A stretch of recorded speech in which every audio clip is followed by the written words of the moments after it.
Hello, this is AstrologerCoach Sonja Francis, and today we're going to be talking about the upcoming new moon in 15 degrees of Sagittarius on December 7th at 2:20 a.m. East Coast time in the US, which is also New York time, and 7:20 a.m. London time. And the new moon, of course, is always an introverted time. We go within to learn what we wish to align ourselves with, energetically speaking, for the next 28 days. And we also talk about setting intentions, since the new moon is the best time to set these intentions for the next 28 days. And we will talk about that towards the end of the video, so stay tuned for that. And I also have something new. I've created some timestamps for this video.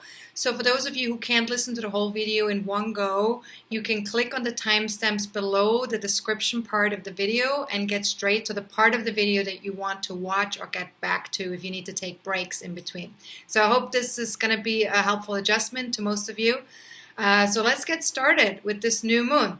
So with the new moon in optimistic, adventurous, truth-seeking Sagittarius, we seek to expand our day-to-day knowledge.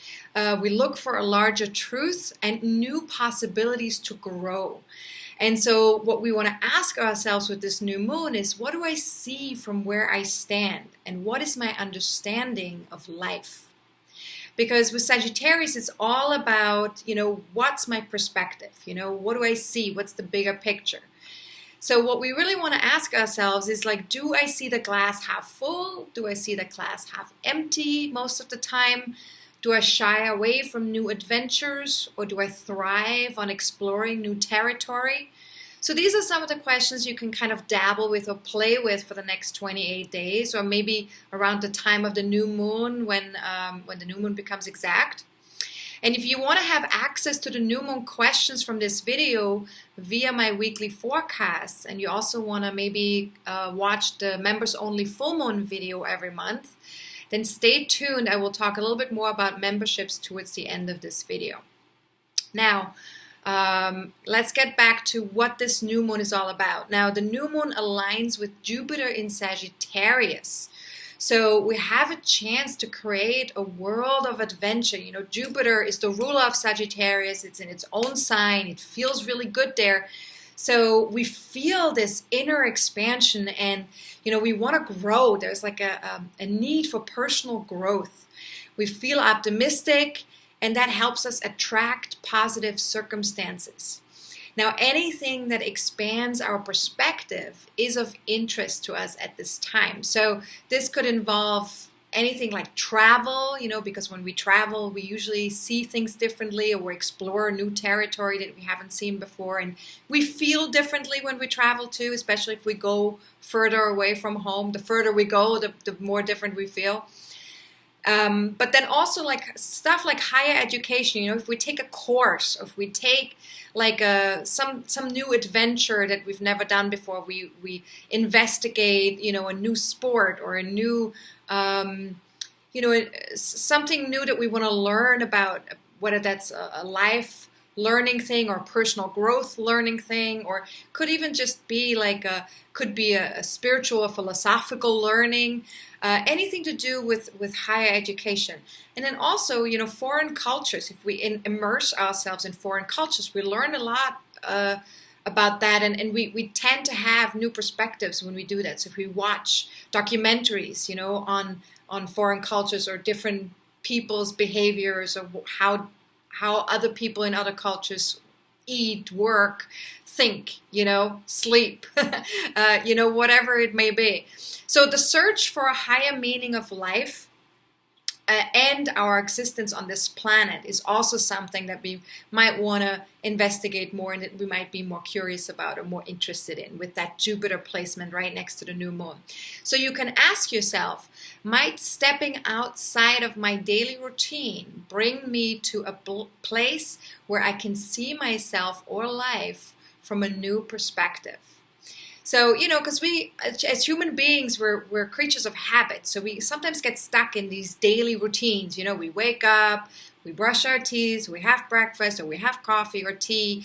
We go to work, we come home, we we do what we do every night, so sometimes we get so sucked into these daily routines that it's difficult to go beyond that and explore ourselves in a different way. And that's very important with Sagittarius. Sagittarius is all about that. Whatever way you can do it, it's all about expansion. And that's the mind, the body, the philosophies, the spirit, all of it. Now, so that brings me to the next thing I want to say, which is spiritual and mental journeys can definitely flourish at this time. So we can have a venture into a greater truth right now with anything spiritual, and we may feel more vital and confident and optimistic when it comes to those journeys. So we're a little bit more brave and a little bit more like, yeah, let's do it, right? Like, so if something new comes up, we're more ready to jump into something new than we would normally be. So take advantage of that energy, But if we don't channel this energy into something that elevates our mind and soul, we may become really restless or scattered. We might feel a little bit like here and there and everywhere. We might want to, feel a little bit like energy everywhere. Now, with this much Sagittarian energy, we may also be prone to exaggeration or impatience. That's another side of Sagittarius that we might experience. So as best as you can, channel all that fiery energy into something worthwhile, something that feels really good to you. So ask yourself, what can I do with all that energy coming through? And how might I use it to my advantage? And could I go beyond what I've known myself to be? So just kind of let yourself sit with these questions, and if you need to, pause the video and let yourself think about this and see what comes up if you think about it. But also remember, you don't have to answer these questions right away. With all my questions, I want to encourage you to allow the answers to come to you rather than trying to seek or look for the answers. Especially you don't want to be seeking them up here. You want to really stay as open as possible and allow there to be an emerging of the answer to come. And it will come to you, through your mind, but it's different, like looking for that answer than letting the answer sort of like appear. So I want you to also experiment with that a little bit and see if you can get to that place. And another thing, of course, you can do is you can meditate with these questions or journal on them, which is something I always mention. Now, be open to shifting your perception. This is very important. With Sagittarius, we want to really allow ourselves, and I mentioned that a little bit in the full moon video already 2 weeks ago. We want to be open to zooming out, right? Like kind of seeing the wider perspective. So you might want to ask, what are my attitudes towards life? What are my expectations in life? And when do I insist on being right? Being right. That's kind of like a more denser Sagittarian energy, is this sense of like, no, I'm right about that. I know I'm right about that because, blah, blah, blah, whatever the reason may be. It can be kind of a Sagittarian dogmatism that can chime in. And how do I usually feel afterwards when I insist on being right? So what happens? What's your experience with exchange with another person, or even just an exchange with life in general where you're like, no, I'm right about this. I know I'm right about this. How do you feel after that? Kind of allow yourself to think about that and think back to memories, but also maybe observe if something like that comes up within the next 28 days, just check in with yourself when you say, no, I know I'm right about this. Just check in with yourself, what does that feel like? Or what's the exchange like that you have with that other person as you're kind of like going into that positioning? And here is, there's also a really wise distinction that you can make here between three truths: my truth, your truth, and the truth.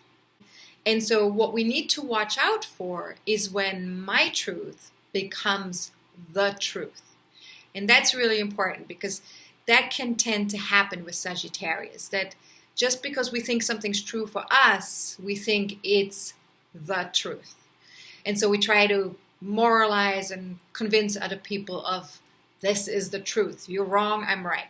Right? So we want to pay attention to that tendency, because Sagittarius can have that tendency. Okay? And it's not about judging it. It's really just observing it, just paying attention to it and bringing some loving and compassionate energy to that.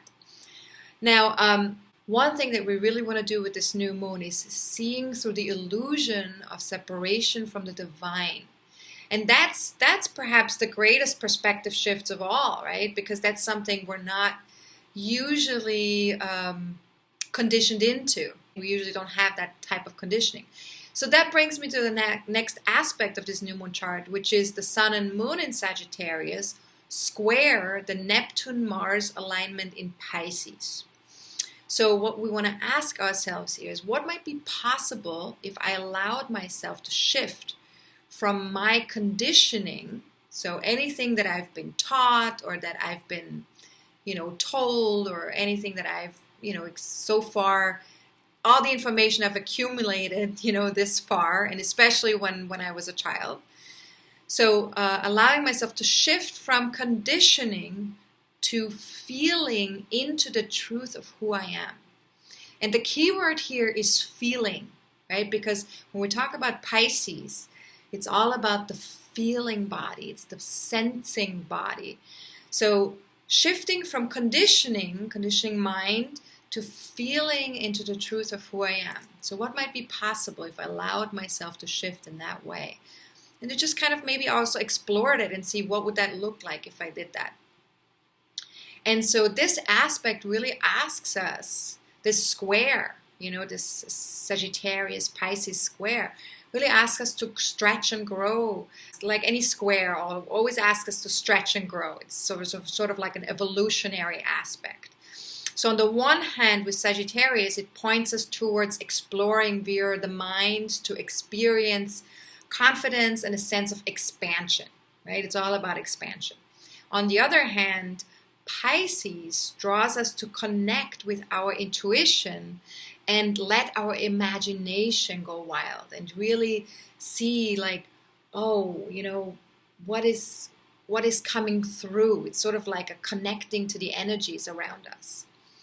So the challenge with this particular square is that of fast versus slow and extroverted versus introverted, because Sagittarius is a fiery energy which is fast and extroverted, and Pisces is a water energy which is a little bit slower and immerses itself and is introverted.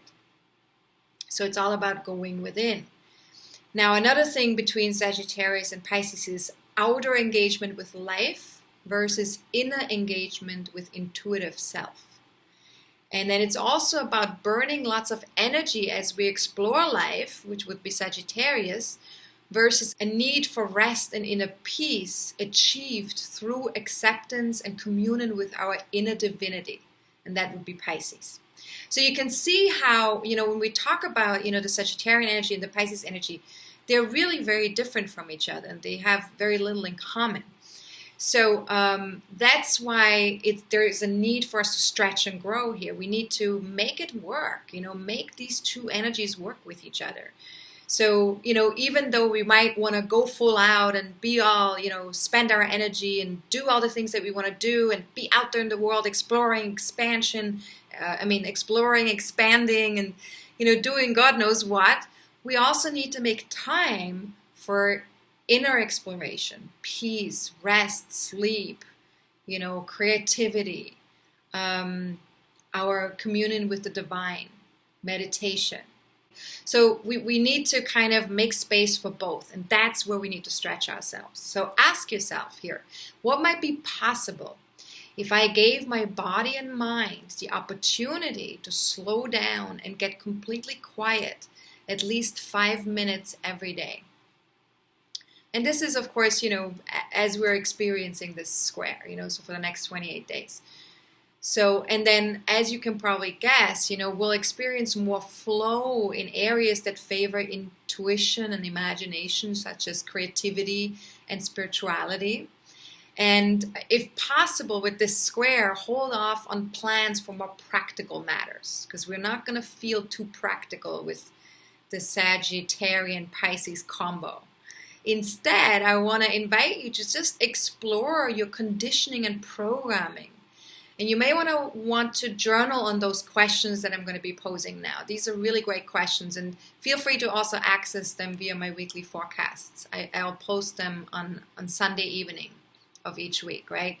So what messages did I receive from my parents around my intuitive gifts or creative aspirations? So what were the messages that I was receiving growing up from my parents? And then also, how about my teachers or religion? What messages did I get there around intuition? And the cultures I grew up in, right? So each of us, if you were born and raised in America, what was the cultural message, right? If you were born and raised in Europe, what was the cultural message there? So wherever you grew up, wherever you're from in the world, there's a specific cultural message that we each get, growing up in that particular country. And what is that message, especially in regards to intuitiveness and creativity, right? Or resting, or slowing down or going within. What are the messages there?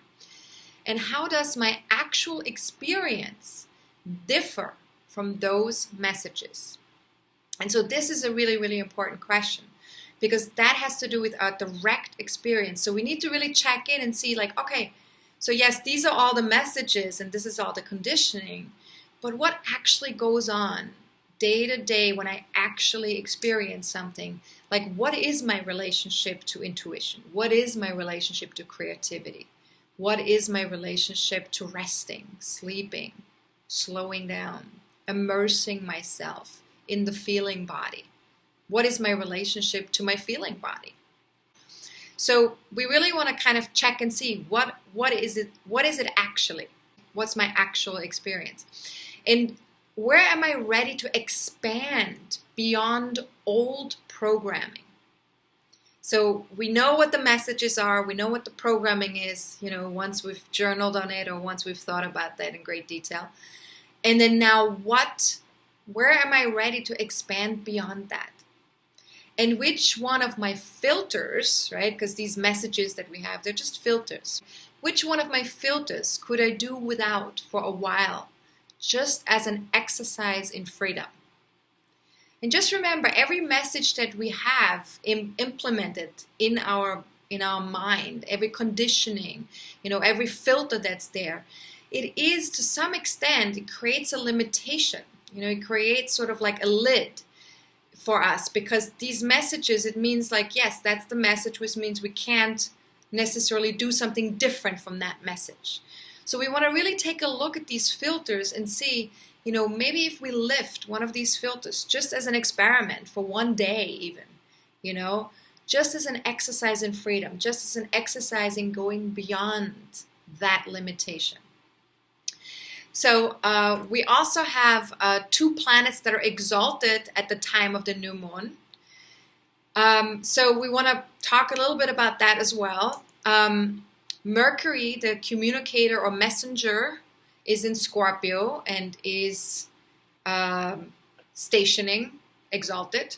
And Chiron, the wounded healer in Pisces, is also stationing, so also exalted, at the time of the new moon. Both of them very, very strongly exalted.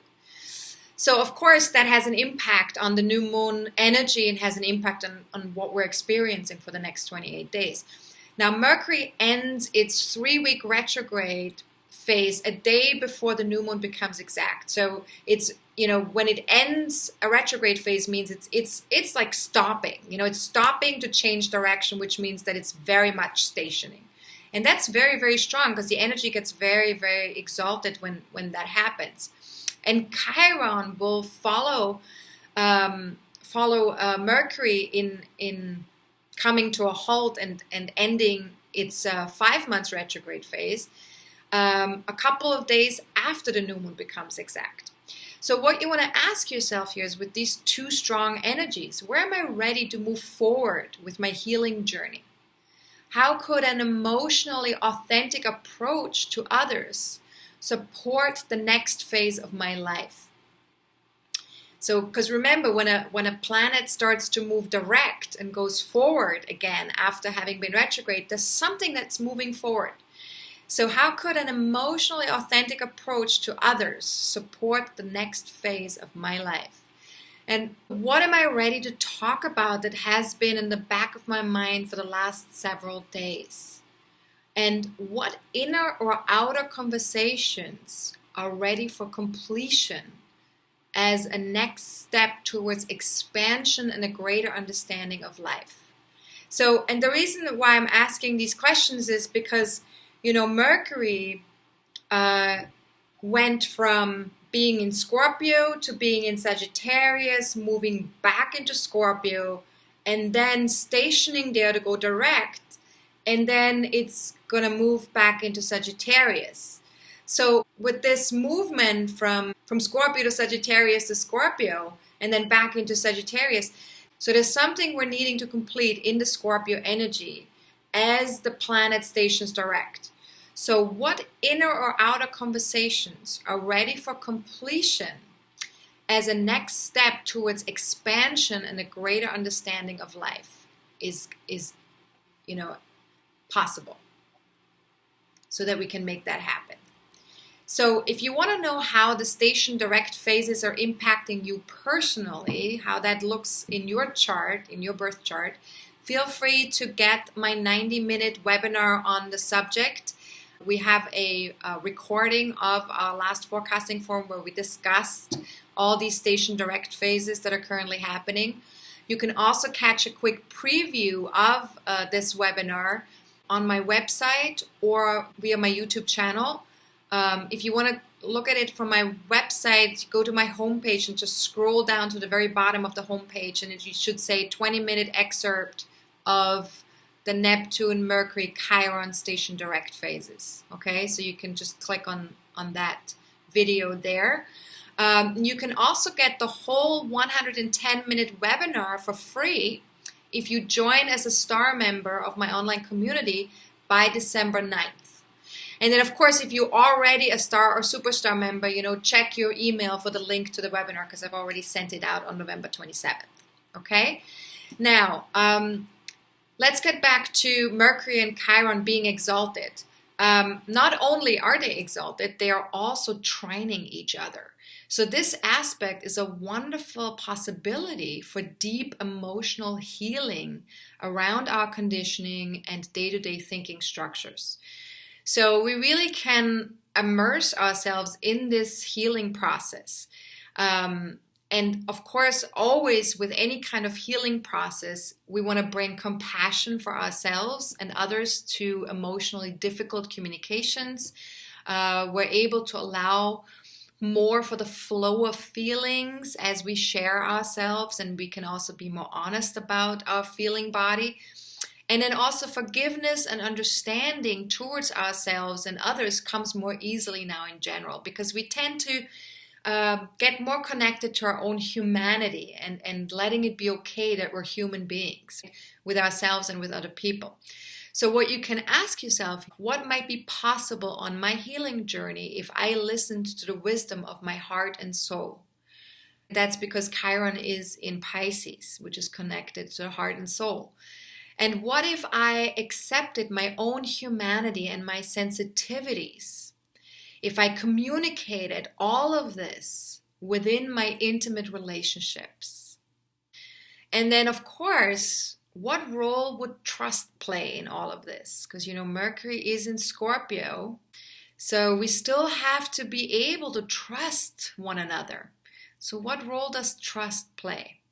And you really want to take a look at that for yourself, when Mercury is in Scorpio, because when we distrust life, when we distrust others, when we distrust ourselves, we tend to move into a very dense vibration of energy.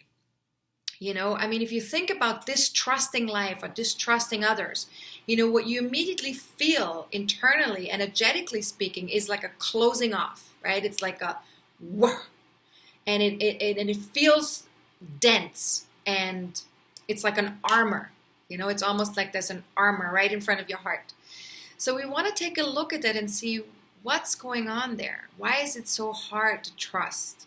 Or, when do we choose to trust and when do we choose not to trust? And how much trust is appropriate? What's an appropriate amount of trust for other people? Or is trust something that we can give and then maybe still be cautious while we're giving trust, right? So we give trust, but we kind of like, we give it and we say, okay, I would give it, but I'm going to be realistic about, what's me, what's somebody else, or what's going on. So it's not giving trust blindly. It's really like choosing to give trust consciously. So take a look at that for yourself, where you're at with that, especially if you have Scorpio planets in your birth chart, right? If you have a strong Scorpio influence. Now, another thing we want to talk about with this new moon chart is Uranus in Aries squares the moon nodes in Capricorn Cancer. And so, of course, the moon nodes in Capricorn Cancer just moved into these two new signs. And so we're experiencing, or we have been experiencing this square with Uranus Aries squaring the moon nodes for a while now, since Uranus has moved back into Aries, and since the moon nodes have moved into Capricorn Cancer, which has only been like a month or so. And so what is this, this T-square about? Because whenever we experience this T-square in a chart, in a new moon chart or in a full moon chart, it has a little bit more significance.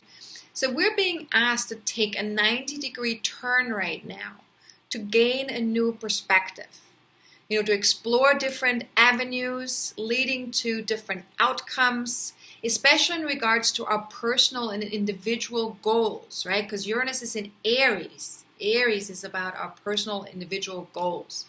So we're experiencing two quite different needs, or several quite different needs actually, pulling us in different directions. So on the one hand, we want to focus on self-care and emotional connection with others, which is the North Node in Cancer, right? So we want to move towards that North Node. We feel good about it when we move towards the North Node. But on the other hand, with Uranus in Aries, that asks us to individuate and learn about our personal passions and drives, and to have a breakthrough when it comes to walking our own personal path.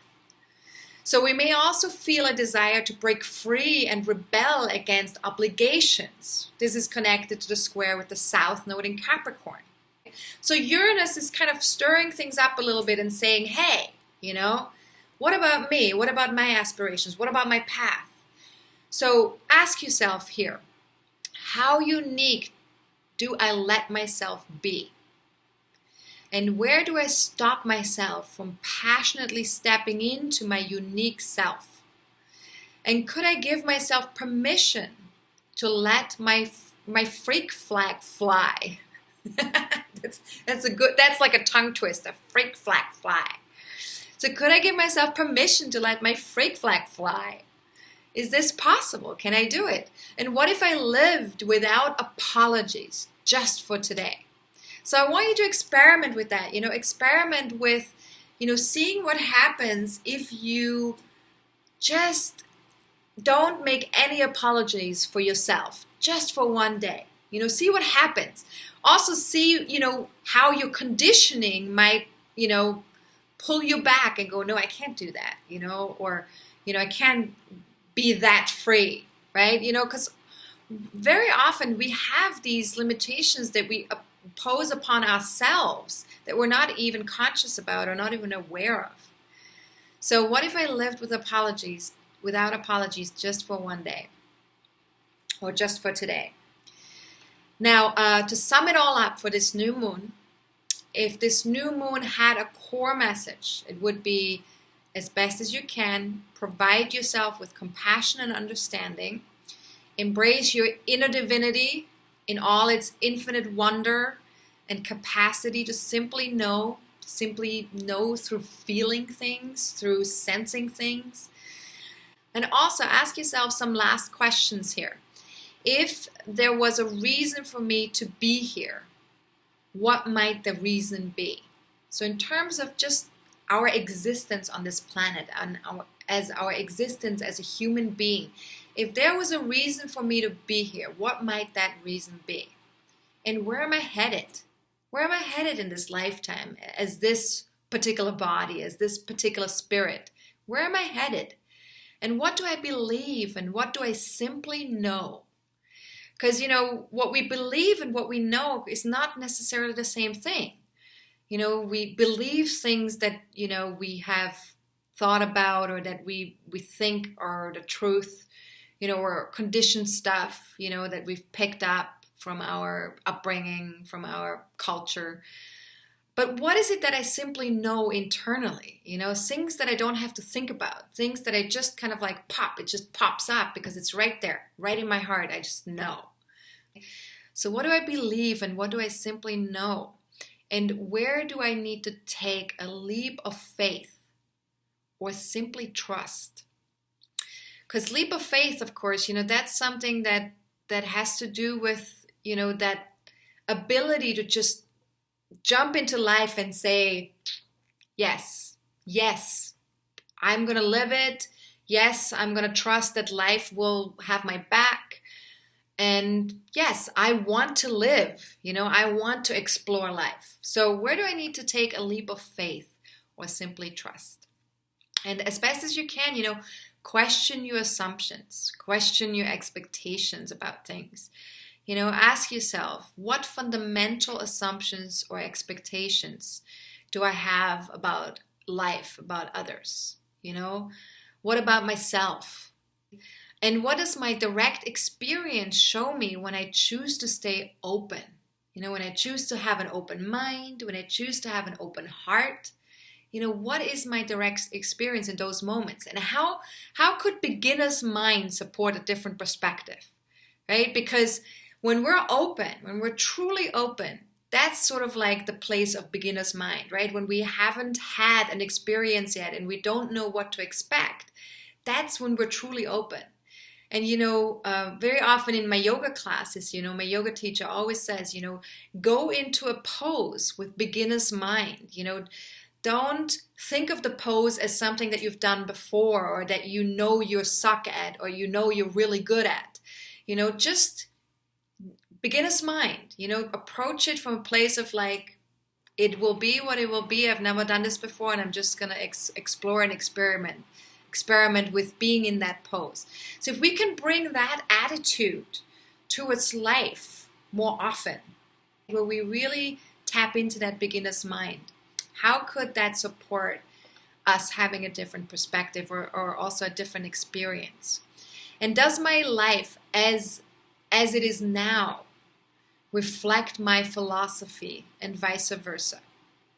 Does my philosophy reflect what I'm experiencing in life? So take a look at that, and again, journal, meditate on these questions, and also know, of course, that you don't have to engage with all of the questions in this video. There's a lot of questions. So really just pick the questions that jump out at you where you're like, that's a great question. Or, I really want to investigate that question. When you feel that urge to investigate, those are the questions for you. And maybe also some questions where you go, I don't really want to think about that question, or I don't want to investigate that question. You might want to actually look at that question too. So if you have a really strong attraction or a really strong aversion to a question, those are the questions you might want to look at. And if it's something where you're just like, just don't even bother. Now, keep looking at what needs to heal with this new moon, with these next 28 days. What needs to be communicated? And keep looking for the completion of deeper issues in your life, with that Mercury station in Scorpio. Now, if you do have an ascendant or any personal planets in 13 to 17 degrees of Sagittarius, Gemini, Virgo, or Pisces, then you're definitely going to feel this new moon energy more strongly, and they will impact you a little bit more. But you can also take a look at the house placement in your birth chart where the new moon falls in your birth chart. So take a look at where is 15 degrees of Sagittarius in your birth chart. Where does that land? What area of life is most affected by the new moon for you personally? And if you don't know how to do that, if you don't know how to look that up in your birth chart, feel free to watch my video, How to Read Your Birth Chart, if you haven't seen it yet.